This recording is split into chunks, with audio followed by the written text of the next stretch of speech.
Hey, Daddy. Hi, love. So, here we are. How do you feel? Honestly, I've been nervous. I feel you. So, let me do the talking then, okay? Go ahead, my son. Introductions first. I'm Josh, and this is my dad, Franco, over the phone. I'm honestly reading some notes, because I'm quite nervous too. So, so far, we've introduced ourselves as a traditional dad and son duo. There is yet another story, though.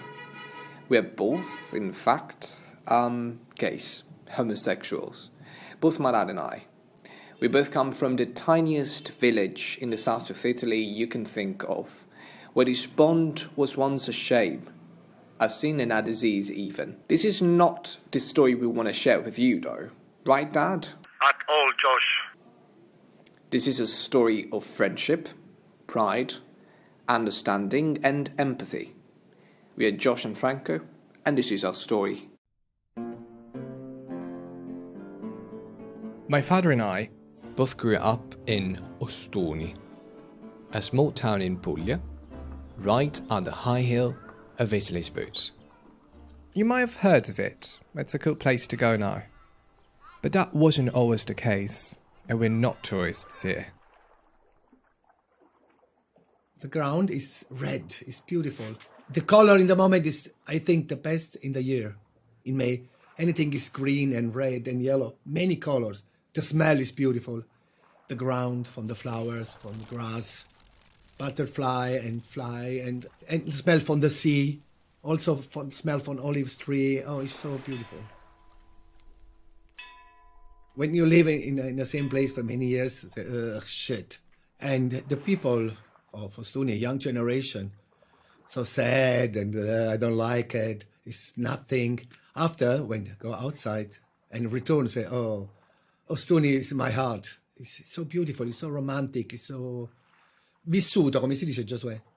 Wow, vissuto, like, you know those terms you can't really translate. I would literally translate as lived. You can tell that there's been a life there.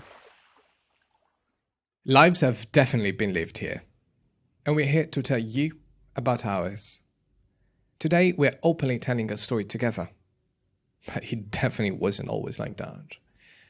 It was a voyage for us both, and you hear it in our voices. Sometimes they get blasphemous, unprofessional, vulgar even. We start from when my father Franco married my mother, back in the 1980s. Dad, a question maybe everyone would want to ask. Why did you get married in the first place? Because I like family. I like family. I want, in my life, I think, I want 5 children in my family. I like children. I think, my wife, she, when I see for the first time, I think this is a saint. She, every time I touch woman, she laugh. I touch man, she laugh. Never she say, what you doing?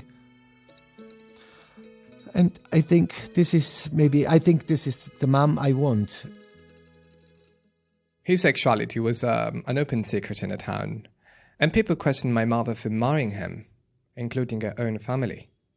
But she did it anyway. You might wonder why you won't hear my mum's voice in the story. I asked her to join, but she preferred to stay out of it.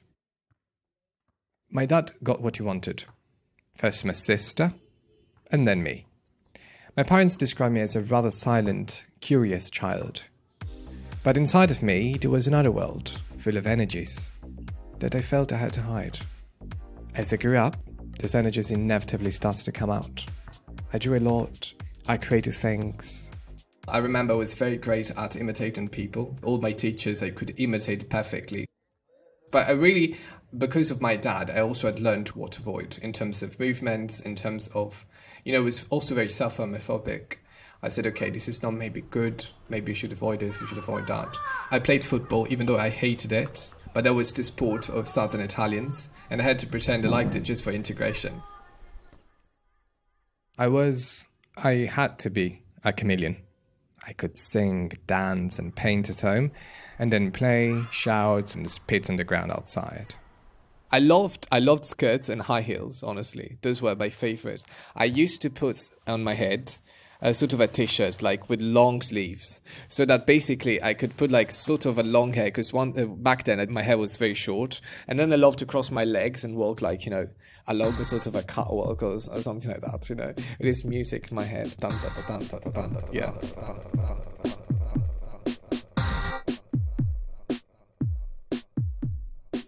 My friends call me Josh, but to my father, I'm Giosuè. In a lot of ways, I was different to my dad. I was the first person in my family interested in school. Neither of my parents finished secondary school education, so I bought books myself. But quickly, my dad started worrying about some of the similarity he recognized. My problem is, I think, I understand Giosuè gay when he maybe 2-3 years. I say, oh, I very sad, because I say, now Giosuè send me, you know, the people violent him and say, are you gay, your father gay? And, oh, this is for me very sad. In the same way that I both did and didn't know yet that I was gay, I also did and didn't really know that my dad was gay. People talked about him, about me, but I mostly squashed those thoughts. Back then, was when I was 11, men for the first time in history, in our history, were allowed to wear bags. You know those little bags where you put phones in? So I said, yes, I can finally wear a fucking bag. So I persuaded, after lots of conversations, my grandma to buy it. I said, okay, done, got it. I go down the stairs, I'm walking, and my grandma, she goes out in the balcony and she's looking at me. And I was like having my moment, you know, I was walking, blah, blah, blah. And she goes on the balcony, she's looking at me for a couple of minutes. And then she says, you're walking like your dad. But in such a discriminatory way. I was having my moment, so to me it could be New York, okay? But she destroyed that. That was always the thing with my grandma. With my dad, he was always really humiliating in a sense. He came to me and he asked, why are you doing this? It's wrong, don't do it. Sometimes he was a sort of a friend. He'd say, oh my God, you look so cute and that. But I know he was just a bullshit. So I really never knew like how to behave, honestly. It was so painful all the time. Because it felt nice, but not right.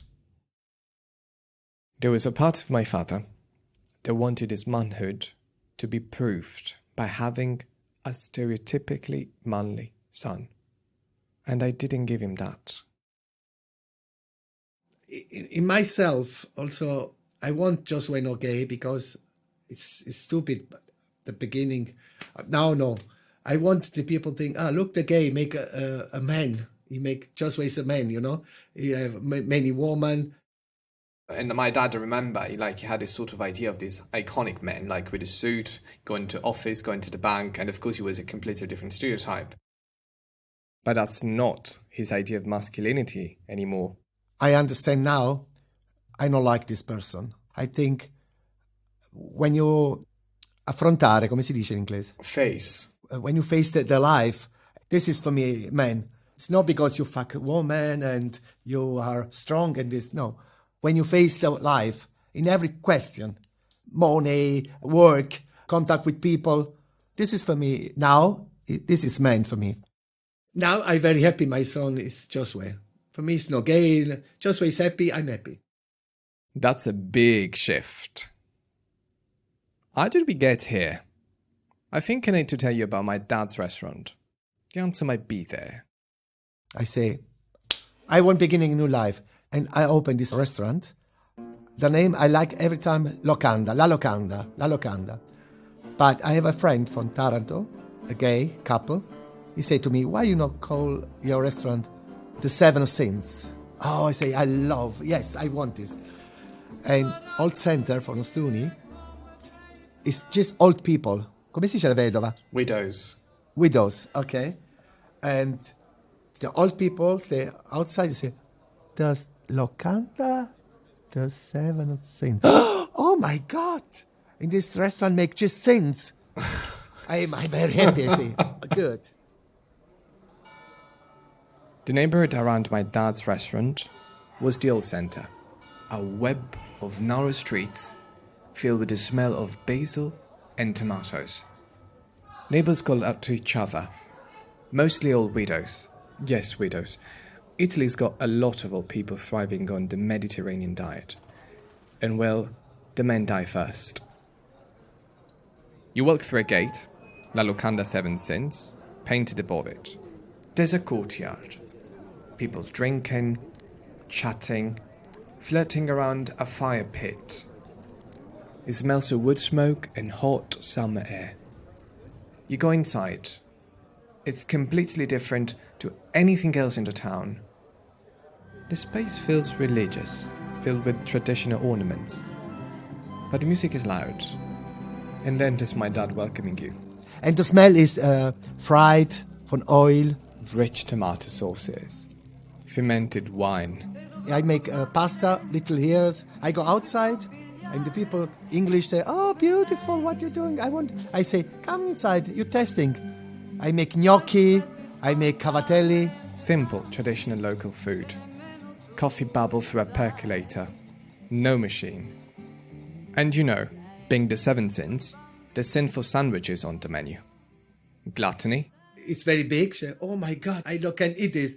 Stinginess. Small one. And the bestseller, lust. And I make thick with bread. I make myself. First, my dad baked a dick-shaped loaf of bread. He filled it with salami and squirted mayonnaise on the head. He told kids who ordered it that it was too spicy for them, to avoid awkwardness.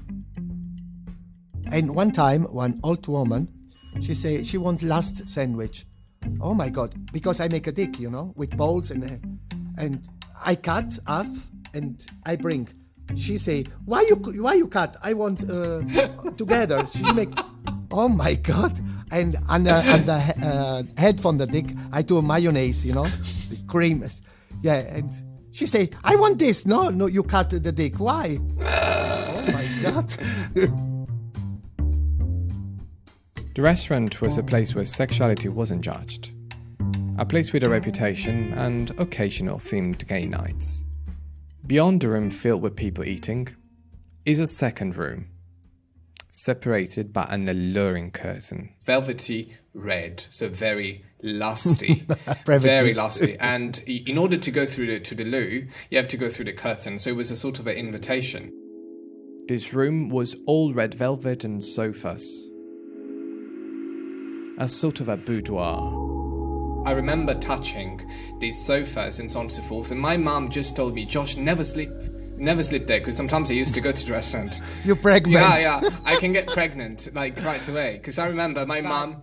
In spite of the very explicitly sensual decor, my father insists the sex people had in the velvet room was spontaneous, organic. I don't make the red room because I think I'm sex. I'm Irish. Red is my color, But maybe Freud would tell you just that you just knew, but not on a conscious level.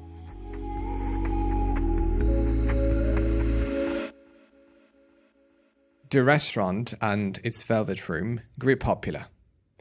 People would come from neighbouring towns several hours' drive away. And sometimes unsuspecting tourists just wandered in. Rumours spread of sex parties, orgies. There was obviously gossip. So of course I knew something was going on, but it was also a cognitive dissonance where I really didn't know. I had these moments when I was playing outside with my friends football. So you have to imagine a very street boys from very poor families and me playing on the streets. And all of a sudden, while my dad is walking, coming back home after his job, the whole street completely muted. There was a huge silence. Because of course there was shame. So my immunity as a boy of the street completely got negated. And I could see this man walking, saying it was my dad.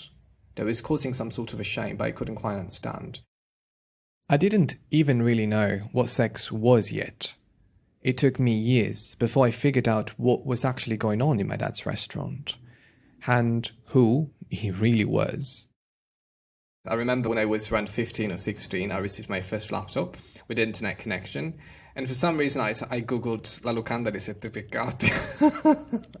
I was so curious. I said, okay, let me see what the motherfucker, is doing on the internet. And I found a big blog full of people writing about these interesting and very zoo-like experiences of saying, oh my God, the boss of this restaurant, the owner of this restaurant, and they did describe basically homosexual, bisexual, orgies and so on and so forth. Also, I could see comments in English, so I said, okay, so my dad is becoming someone.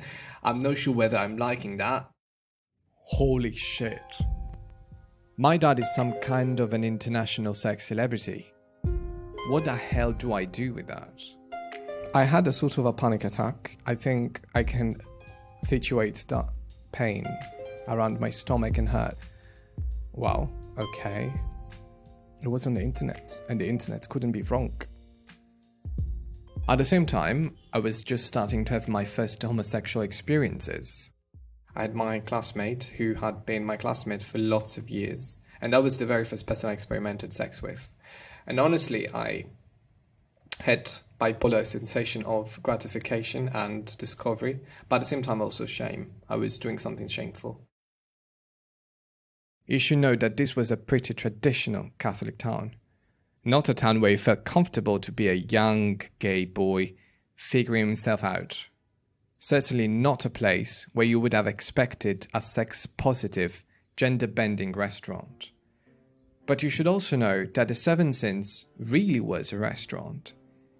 Families ate alongside people looking for pleasure. You're probably wondering how exactly that worked. There's plenty of very valid questions to ask, but my dad doesn't seem to really want to explain. So let's just say, things happened. But very, very spontaneous people, nothing bad. After the people, soon speak, in a Franco restaurant, gay night, orgy sex. It's not true, The people with a small mind think this. Why are you denying that? It's true. Yeah. It's true. Why are you still denying that we are in a press release now that you can say that? And you had the best fun. But honestly, I think that was also the moment when AIDS was really spreading across Italy. It was becoming a great pandemic. A lot of my dad's friends also died because of HIV, right, Dad? So my dad was really also associated with those, demons. Also, people were approached by mafia people just to pay, money and so on and so forth. So it was really a time of danger where Europe was not still a thing as it is today. So Italy was really isolated, and especially the South was so isolated. There were these forms of self-government where my dad was one of the mayors, I suppose. It was the Ministry of Sexual Entertainment, maybe, and Progress. It was also the 1990s. Waves of immigrants were arriving in the south of Italy from all across the Balkans and North Africa. My dad had one of the few places to welcome them. That's how he learned languages. Estonian people of all ages began to seek my dad out as someone to confide in, about their sexual escapades, about their dreams, but also about their troubled families, domestic abuse. He started to wonder whether the Seven Sins really was the most sinful place in the neighborhood. What I think from South Italy, I think in every place in the world, you can find positive and negative people. It's not a place, it's yourself. I love my city. I love my place. I love Puglia. I love. And I say again, in every place, the world, the people you can find intelligent, stupid. You can find open mind, not open mind. In every place. You understand me?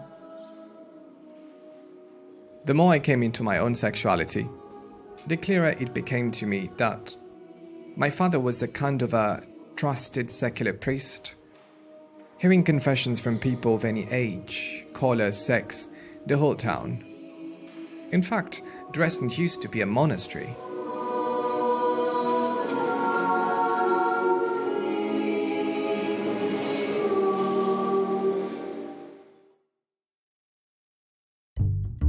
And my dad recognized its magnetism. They came, flirted, And then, of course, they wanted a place to explore their lust. He started to buy properties, furnished them, built an entire business that started at a table and ended in a bed. He's a brilliant businessman with no degree. In fact, I use him as a case study for my students. You would think that as a young boy, figuring out who was gay, it'd be ideal to have a gay father who had spent serious time building a safe haven for people to feel free in their sexuality. But it wasn't. He found it difficult, tried to encourage me to act normal. And I didn't love the idea of him being gay either. Ultimately, the world's prejudice seeped into our personal lives. And stereotypes had decided for us. To me, everything changed when I started going to an art school in another town. The amazing town, and nobody knew anything about me, and the best time of my life. In that place, I had lots of people who loved me, who appreciated me, and that was the very moment when I think I was born. I felt cool, honestly. I really felt cool.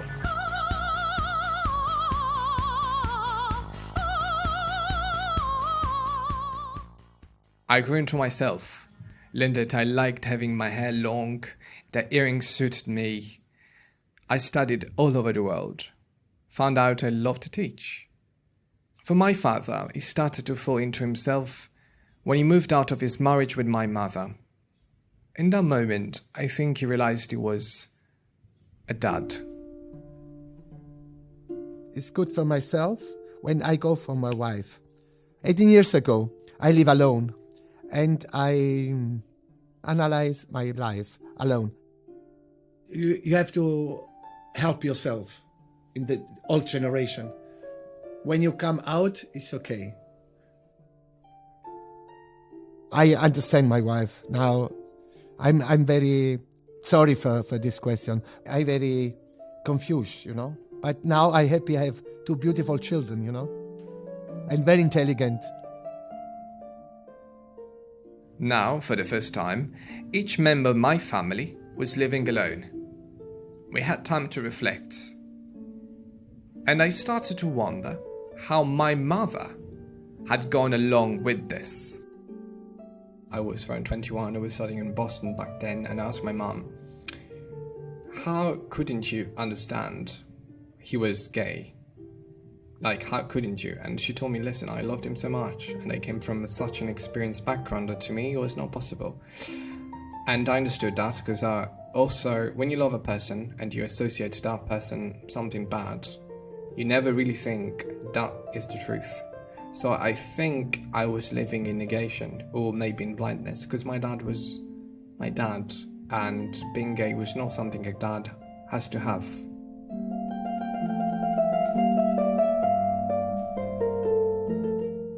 My mom and dad are friends now. Like I said, she's pretty traditional. She perfectly irons shirts, avoids people's judgment and the evil eye. I tried to explain this project to her, but I doubt she really understood it. To her, it's another one of me and my dad's mad schemes. But sometimes I wonder if she's the most queer person in the family. In the end, she was the one who fell in love with my dad. She decided to have children with him. First my sister, and then me, 5 years later. By then, she knew exactly who her husband was. As for my dad and I honestly didn't know him very well. Maybe it was too hard to know him, to see him as a father, or at least as a traditional one, because we had no examples of families like ours. But when I finally moved back, I got to know so many hidden families that shared the same experience. That network of people gave us permission. I think when we went through the process of forgiving,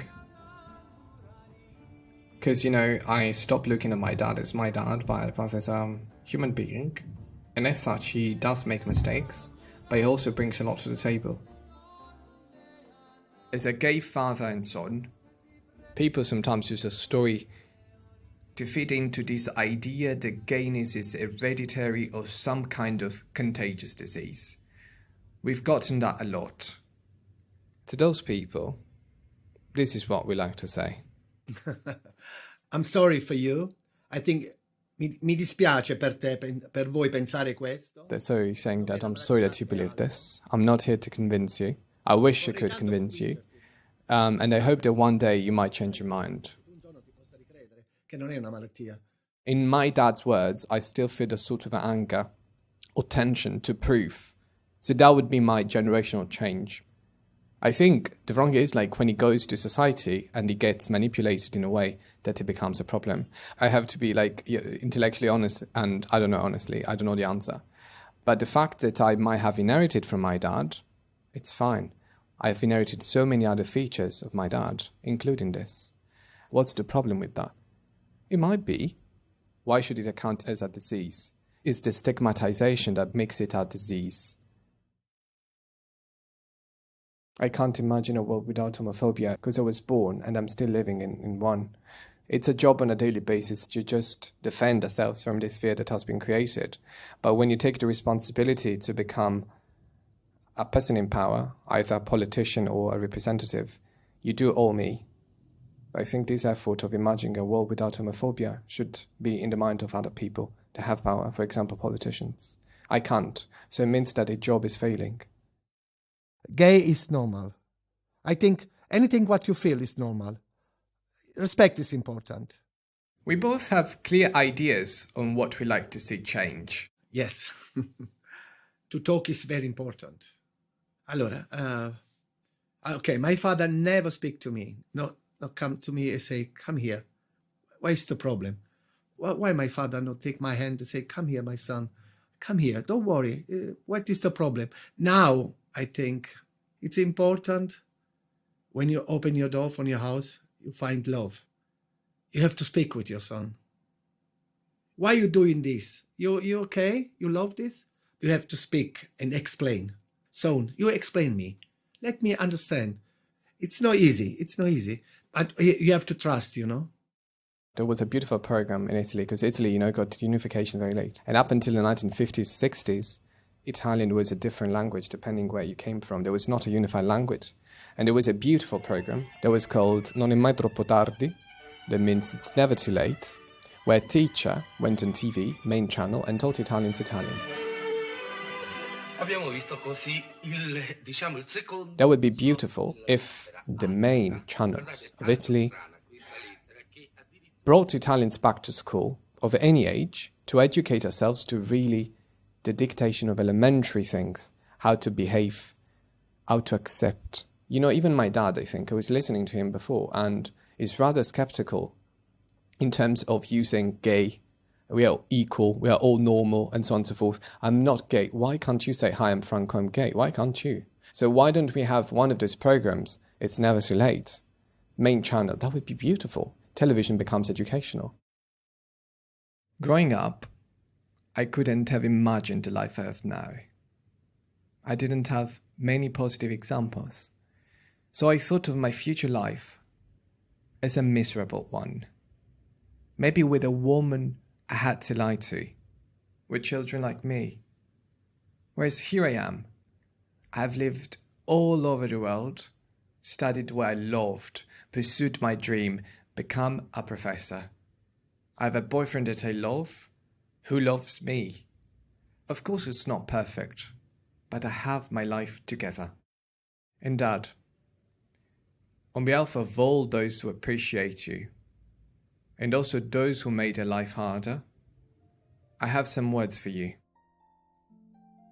I shall tell you thank you, because thanks to people like you, I can be the gay I am, because you cleared the ground. And you had so much less than I have, but yet you made your fight. So I thank you, generationally speaking, because you created a better world, thanks to your stubbornness, love of sex, selfishness, anything. But I will thank you. This is really important to me as a gay, as a son, as an admirer, because I really admire the work you've done, because I think it's been very difficult for you. And I hope that society is giving back to you what you deserve. Thank you is really the word. As a son, as a gay, as a man, as a southern man.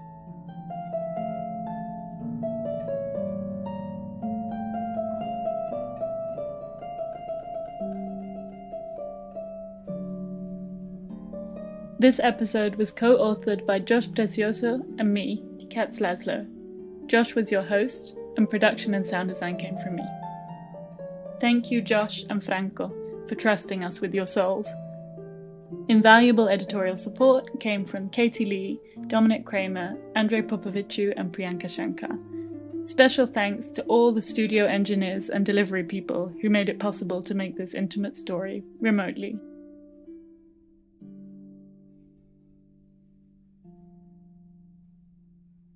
I'm wondering if there's anything that either of you want to say that you feel is missing, or like a question that you wish I was asking you. I want say you something. What you think from this? Is this for you new?